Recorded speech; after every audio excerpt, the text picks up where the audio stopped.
You see how me just minding my business on church property is too much for people? Have you noticed for the past 20 minutes, this guy behind me is out here with his leaf blower? This is the type of petty behavior that I have to deal with from people that own businesses. It's crazy. My mere existence is too much for most of these people out here, and this is why I hate this town. Instead of be worrying about what I'm saying, why don't you worry about your damn job? Now you out here trying to start shit with a leaf blower because you're a horrible human. It's crazy. So the Chrisleys were faced with either pleading guilty and getting no time, or not pleading guilty and claiming their innocence and looking at time. And that's what happened. Because they were innocent and they kept claiming they were innocent, they were sent to prison. That's how that works. I want to explain this because this is what I went through with my daughter. So if they would have pled guilty, the state would have let them walk free. But they knew they were innocent.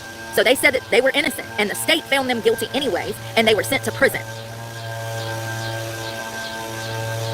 It's an entrapment trick that the justice system does to get people to try to admit to guilt to charges that they didn't do.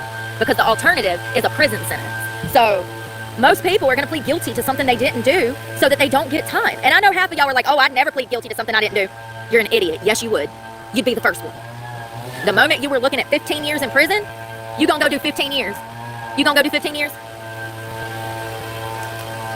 Okay. The Chrisleys had no choice but to plead guilty because the alternative would have been accepting guilt for something they did not do. That's why they went to prison. That's how that works. And that's the same thing that happened to me. It's crazy. Typically, when we see an Alford plea, that is an innocent person. That means that the state does not have enough.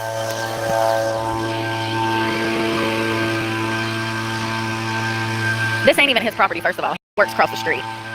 You see his shirt? It matches that sign over there. So why he's even over here, this is a church. This is church property. So why he's over here blowing that machine, I don't really know. He's literally like asking for it. He's like begging me for the past like 30 minutes. He's had that fucker going intentionally because he's petty. I've noticed anytime I come over here to enjoy the church parking lot and the butterfly garden and set, because there's nowhere else to set. Do you see benches anywhere? Do you see anywhere else to set? Do you see anywhere else to set? Take a gander. I'm going slow so you can look for a bench for me. Do you see anywhere else for me to set? And what are they blowing? Thank you, Howlerhead. What are they blowing? It's not even fall yet. Great point. So thank you to the people that actually have common sense that pick up on what I'm saying. Thank you, Howler. Nice to meet you. Exactly. Do you see any debris over here? Let's go look at the whole parking lot. I just want to point out people's behavior patterns. This is a learning lesson for all of us. Do you see anything on the sidewalk? So yes, what is he blowing? And he works across the street. So why is he over here? You see what I deal with when I'm simply out here trying to work? It just goes to show that people are truly unhappy with themselves. Truly. The only people that behave that way are people that are unhappy with themselves. I'm sorry, you guys. Listen, if you don't behave that way, be proud of yourself. But I know a lot of people take offense to stuff like that because they behave that way. I have to deal with y'all out here. I'm dealing with one of your damn brats right now.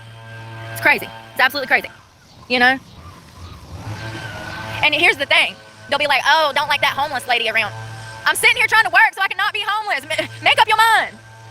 Lord have mercy. I swear, y'all. I swear. I was wrongly convicted and made to take a plea deal. Yeah. Every time I see an Alford, I'm like, oh, another innocent person with a prior record. That's what that means. That means that the state doesn't have enough evidence, in my opinion. In my professional opinion. Let's see. I was first-time offender. They should have never brought up the charges per the authorities. I'm on my last year. Oh, my God. They gave you 5 years of probation? They gave me unsupervised. Yeah, well, you're a first offender. And the jails are so packed. Even if you weren't a first offender, girl, you could be a convicted felon and then have firearm charges, and they'll let you out in Guilford County. They'll just let you go. Good luck. Don't worry about those felony charges. Convicted. That's an automatic 7-year sentence in this state.